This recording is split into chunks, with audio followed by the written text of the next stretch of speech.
I also want to remind you that it was in 2013.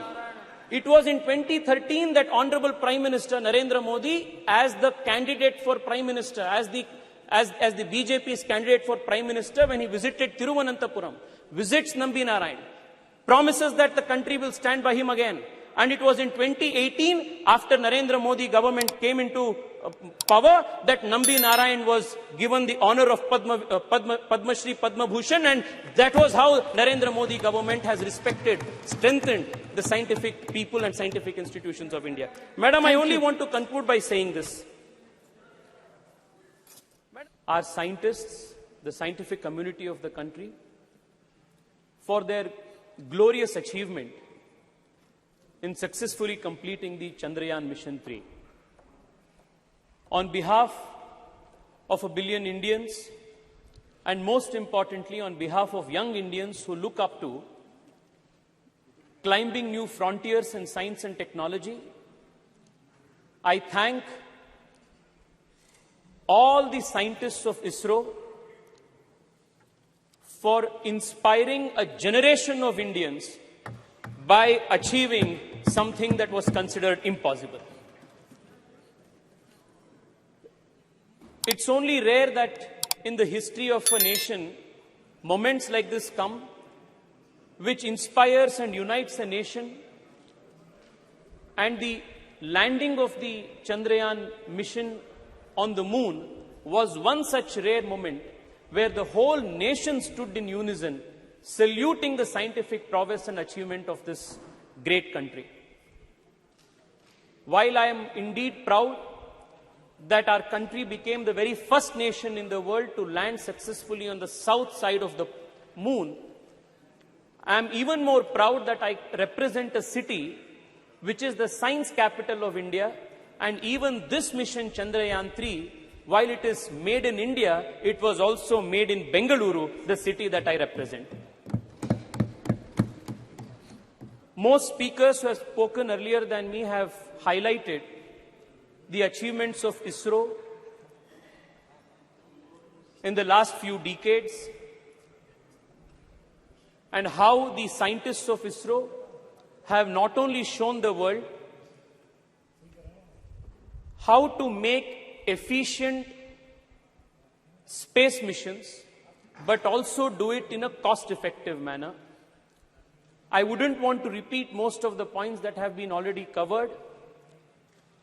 I would only want to say that the last 9 years have truly been historic for the country, even in the space and technology realm. Under the leadership of the Honorable Prime Minister, not only have we increased the budget for ISRO, budget for space exploration by a whopping 142%,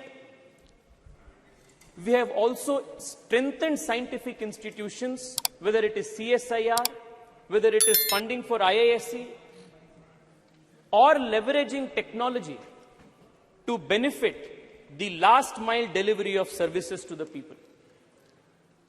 UPI की बात हो या e-NAM की बात हो, startup से लेकर sericulture engineering तक,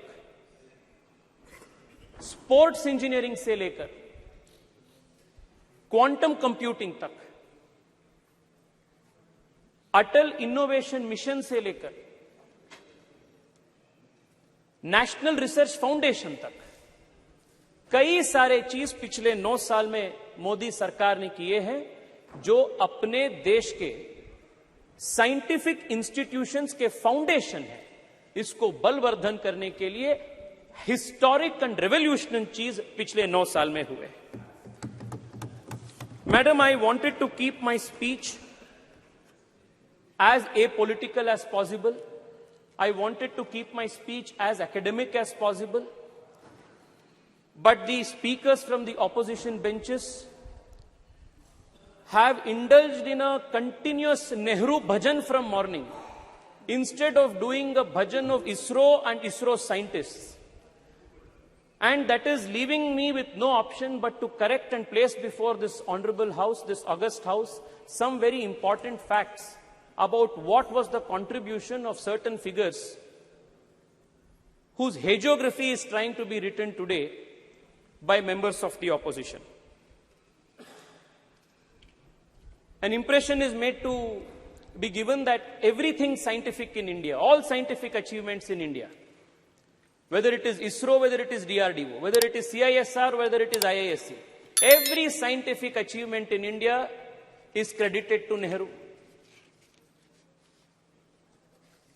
But the reality is far from that. Madam Speaker, I want to highlight to you the fact that most of the scientific institutions that are a nation's pride today were all started by people in pre-independence India when Nehru had no role to play. And all those pioneers who had the grand vision to establish these institutions, even at the time of the British India, are not even mentioned, even cursorily, when the nation is celebrating its scientific prowess. I only want to take the example of one or two people. Kanimoyiji, I am quoting the example of Arkat Mudaliar, coming from Tamil Nadu. Please hear it out. In 1940, 1942, when India was not independent, Arkat Ramaswamy Mudaliar, he envisioned an institution by the name Council of Scientific and Industrial Research in India and established it from 1942 to 1942 with the help of Shanti Swarup Bhatnagar. Nehru had nothing to do with it. Today, most number of patents in the country are filed because of CSIR, and it is one of the most important scientific research organizations in the country, and Nehru had nothing to do with it.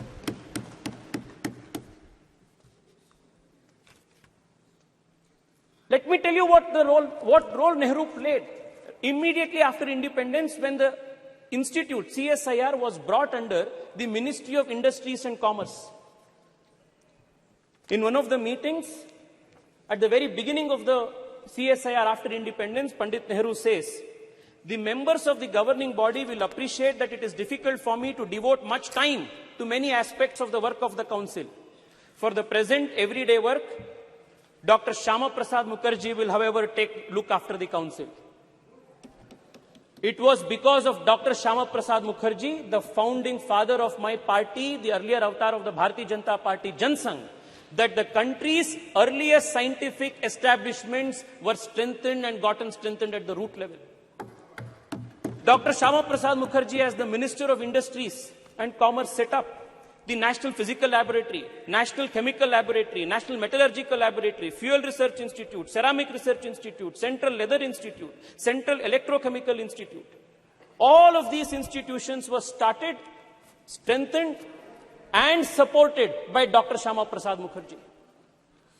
But today, Arkat Ramaswamy's name is not mentioned, Dr. Shyama Prasad Mukherjee's name is not mentioned, Shanti Swarup Bhatnagar's name is not mentioned. Morning till now, I have been seeing it's only Nehru Bhajan that is going on. The cosmos of the Congress party starts with Nehru and ends with Rahul Gandhi. It is unfortunate, but it is necessary for us to inform the nation through this August House what Nehru truly did, even when it came to atomic research. I want to draw the attention of the members from the opposition when acquisition of missiles and research in atomic bombs, nuclear bombs, for protecting the country's national security, energy security was made to Nehru. This is what Pandit Nehru says, and I quote, the distribution of this toy, the toy that he is mentioning is the atom bomb, a nuclear bomb. The distribution of this toy, the atom bomb, ballistic missiles and the like to countries will not only be dangerous, very dangerous, but it will completely poison the already disturbed atmosphere of the world today. He then goes on to say, the making of the atom bomb is dangerous and dreadful, and he was the first person to advocate the resistance policy of excluding India and other Asian nations from the nuclear club, a policy that would later be written into the non-proliferation treaty that India would spend decades fighting. when he claimed that the going of this atomic weapon into an Asian country's hands would be a dreadful thing, a very dangerous thing. It took an Atal Bihari Vajpayee to make the nation a nuclear capable nation in 1999, 1998. It was very different. You know, Manishji, you know the details. You know how different 1974 and 1998 was. You know what was the difference, Manish. You know what was the difference. You know what was the difference between the two. You know what was the difference between. You know what was the difference between Indiraji's time and what was Atalji's time. We never did it in an apologetic matter. We did it as a matter of conviction. Okay. Madam Speaker, if you look at the history, there is one thing that will be clear. काम हमेशा दूसरों का होता है, credit तो नेहरू का होता है. Even in the case of Chandrayaan, it has been the same case. Chandrayaan first, it was our Prime Minister Atal Bihari Vajpayee who approved Chandrayaan first in 2003. What happened? It was in 2008 that the impact mission reached the moon. And then the Congress government, UPA government, what did they do? The point on which the impact rover met, they named it as Jawahar Point. When Nehru had nothing to do with Chandrayaan 1, the impact point, however, was Jawahar Point. Former ISRO chief, let us talk about Chandrayaan 2. Former ISRO chief, Madhavan Nair, has gone on record to say that for political reasons, UPA2 delayed political clearances, denied approvals for Chandrayaan 2. It was Chandrayaan 3 again, our government, Modi government, that approved Chandrayaan 3, and despite the loss, despite the challenges that we faced during Chandrayaan 2, the Prime Minister was there in Bengaluru, patting the back of our scientists, strengthened them, motivated them, and prepped them to make sure that Chandrayaan 3 was a success. The difference, Madam Speaker, is when Chandrayaan 3 met with success, the Honorable Prime Minister of the country named the point as Tiranga Point and Shiv Shakti Point and not did bhajan of any particular individual.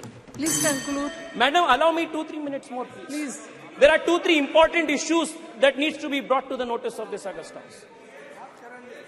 Madam Speaker, the difference between naming Tiranga Point, Shiv Shakti Point and the naming of Jawahar Point, the worldview, the difference in the worldview is what differentiates the Congress, the India Alliance and the Bharatiya Janata Party and the NDA Alliance. This is the difference. Madam, I want to take another example. Madam, I was listening to one of the speakers from the opposition credit Rajiv Gandhi for telecommunication and computer revolution in India. With all humility, I want to submit that the doyen of the country's computer industry and BPO industry and IT industry, N.R. Narayan Murthy, a few years ago, went on record and said that when they started Infosys, he had to travel 50 times to Delhi and it took 3 years for him to purchase one particular computer, import one computer.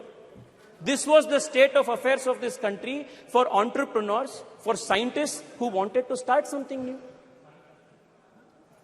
And again, the credit काम किसी ने दूसरे ने किया, credit तो राजीव गांधी को जा रहा है.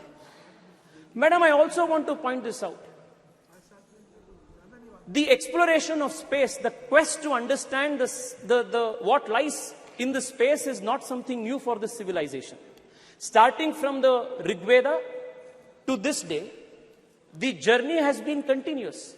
Aryabhata, Varahamihira, Bhaskara, all of them postulated theories on units of time, of understanding how the heliocentrism of the solar system works. All of these indicate the natural quest of the Indian mind to understand the secrets that lie beyond the space.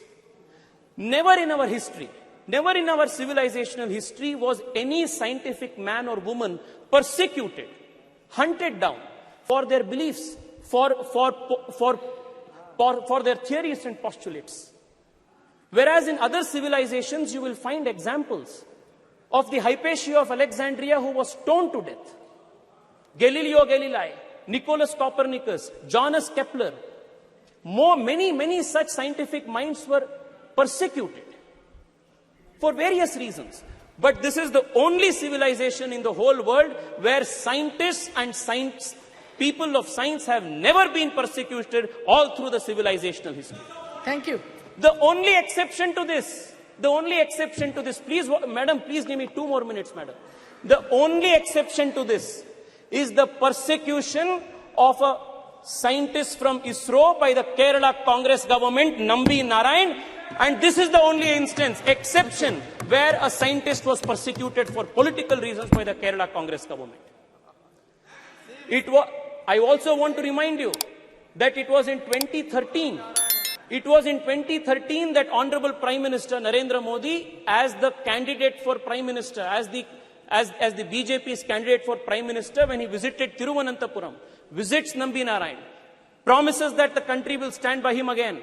And it was in 2018, after Narendra Modi government came into power, that Nambi Narayan was given the honor of Padma Shri Padma Bhushan, and that was how Narendra Modi government has respected, strengthened the scientific people and scientific institutions of India. Madam, I only want to conclude by saying this.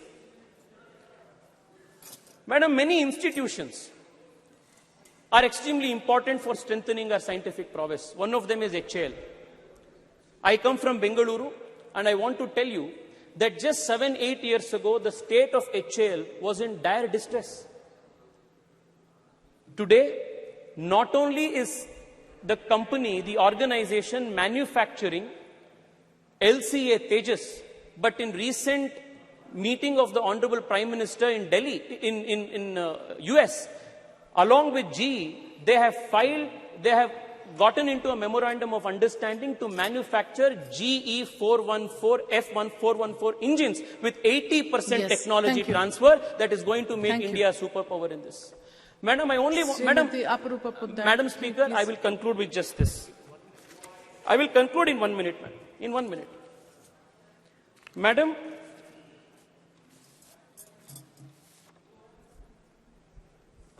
the coming decade, whether it is geopolitically, whether it is energy security, whether it is any other aspect of our national politics, our geopolitics, it is going to be directly influenced by how India performs and how India takes the lead in important areas of emerging technology.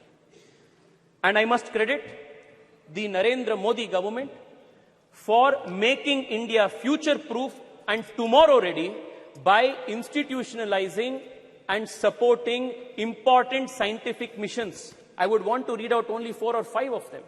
The National Quantum Enabled Science and Technology Program, National Quantum Technologies Application Program, National Research Foundation, National Supercomputer Mission, the National Green Hydrogen Mission.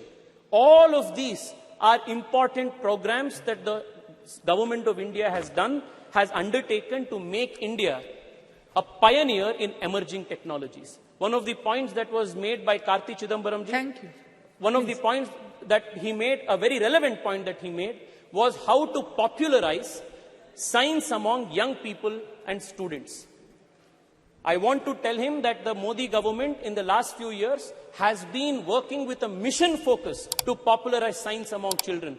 And the Atal Innovation Mission and building of 10,000 Atal Tinkering Labs in our high schools, with the objective of nurturing 10 lakh young minds who will explore the frontiers of science, is an example of how the Narendra Modi government is trying to make science and technology a popular culture in the whole country. Madam, I only want to conclude by saying this. Please conclude, please. I will conclude. The other people. Madam, all of these aspects that has taken place in the last 9 years. I mentioned UPI, Digital India, Startup India, to the startups that are now emerging in space technology. one of the most promising startups in space called Pixel Space is run by a Indian engineer who comes from a small town called Chikmagalur, has raised a few $1 million from Google. The boy Awais Ahmed is a CEO of this and hails from Chikmagalur. It is possible only because the Modi government opened the space technology space for private players. Madam, the next few decades is going to be extremely important for the country in strengthening our industrial, our scientific institutions and making India future ready, India tomorrow ready. And we are extremely fortunate that at such an important point in history, we have the leadership of Narendra Modi, who has been leading this country with such foresight and vision. I want to once again congratulate the Prime Minister for his deftful leading of this country, deftful leadership for this country at such an important time. Thank you so much, ma'am. Thank you.